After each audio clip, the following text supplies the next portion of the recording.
ایک بڑی خوبصورت بات، امام اعظم ابو حنیفہ کے ایک شاگرد گزرے امام محمد رحمۃ اللہ علیہ، خوبصورت بڑے تھے، کچھ خوبصورت تھے، کچھ سونا، کچھ منہ دا مٹھا، کچھ پیارے بڑے تھے، کچھ ان کا انداز یہ تھا کہ نفاست پسند بڑے تھے، بڑے نفیس تھے، نکلتے تھے تو تنہا نہیں نکلتے تھے۔ ایک دفعہ بغداد میں تشریف لائے تو بغداد سے انہوں نے ایک بستی اور میں جانا تھا، تو وہاں یہودیوں اور عیسائیوں کا بڑا غلبہ تھا، تو امام محمد رحمۃ اللہ علیہ فرمانے لگے یہودیوں عیسائیوں کے بیچ سے گزرنا ہے تو کوئی یہی نہ سمجھے کہ ان کے تو پلے کچھ نہیں۔ کہنے لگے سونے گھوڑے لاؤ عربی نسل کے۔ 30 شاگرد ساتھ تھے، ان کو بھی ساتھ تیار کیا، عربی نسل کے 30 گھوڑے اور 30 شاگرد، ان کو کہا بھی دستاریں درانا اونچی باندھنا،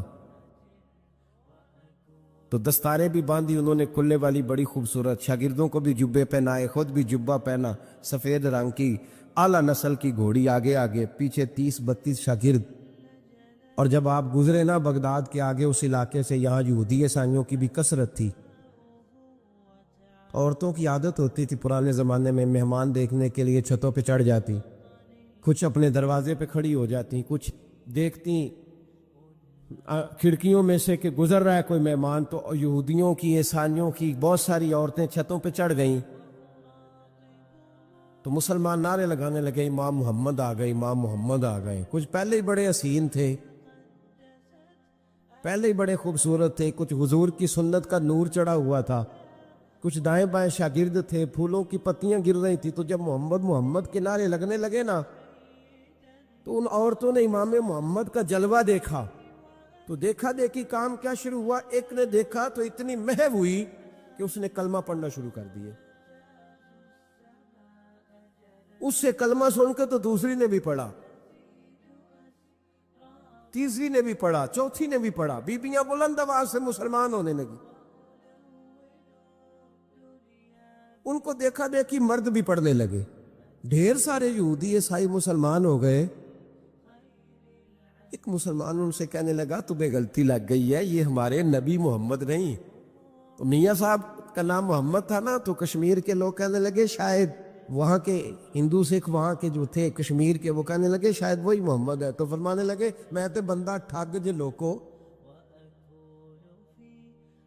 میں تے بندہ چور، جس دا خلقت کلمہ پڑھ دی او محمد بور، میں تے بندہ ٹھگ جے لوکو، میں تے بندہ چور، جس دا خلقت کلمہ پڑھ دی او محمد ہور۔ تو امام محمد رحمۃ اللہ علیہ کو نعرہ لگ رہا تھا، تو ایک بندہ کہنے لگا یہ وہ والے محمد نہیں، یہ ہمارے نبی پاک صلی اللہ علیہ وسلم محمد صلی اللہ علیہ وسلم نہیں، یہ وہ نہیں، یہ تو ہمارے ایک امام ہے امام محمد، وہ والے نہیں۔ اب وہ کچھ لوگ چپ تھے، کچھ سوچ رہے تھے، کچھ بات کر رہے تھے، تو ایک بوڑھی اماں اپنے انداز میں بیچ میں سے بولی، کہنے لگی چل بیٹا چھوڑ، ہمیں پڑھنے دے کلمہ، اگر مسلمانوں کے چھوٹے سے محمد کا یہ حال ہے تو بڑے محمد کا کیا حال، پڑھنے دے ہمیں کلمہ، یہ حال ہے ان کے غلاموں کا تو سرکار کا عالم کیا ہو۔ تو امام محمد کی چال نکلی، بتانا یہ چاہ رہا تھا کہ امام محمد رحمۃ اللہ علیہ سے ایک بندے نے ایک دفعہ مسئلہ پوچھا، اس نے کہا حضرت صاحب میں گیا تھا منڈی، وہاں سے لایا ہوں ایک ٹوکری آم کی اور ایک ٹوکری سیب کی، ہمارے یہاں کا کریٹ کہتے ہیں اس کو، تو میں وہ لے کے آیا ہوں۔ اب میں نے جب گھر لا کے اس کو کھولا ہے نا تو آدھے صحیح نکلے ہیں،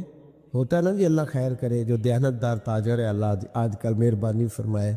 وہ ہمارا ریڑھی والا بھی بڑا ایماندار ہے، ہم کیا کریں صدر کی بات، وہ بھی سامنے جو تگڑے تگڑے ہوتے ہیں اس نے آگے لگائے ہوتے ہیں، اور جو تھوڑے سے کمے ہوتے ہیں وہ اندر والی سائڈ پہ دیوار کے اندر رکھے ہوتے ہیں۔ کیا کیا جائے،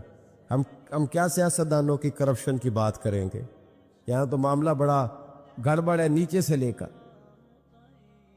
تو کہا حضور میں نے وہ جو کھولی ہے نا پیٹی، وہ ٹوکری جب میں نے کھولی ہے تو اوپر تو آم اور سیب ٹھیک تھے، تو اندر گلے سڑے ہیں، تو اب میرے لیے حکم کیا ہے؟ تو آپ فرمانے لگے بھی مسئلہ شرعی ہے کہ رکھنے ہیں تو سارے رکھ، واپس کرنے ہیں تو سارے کر. یہ نہیں ہو سکتا کہ تو صحیح صحیح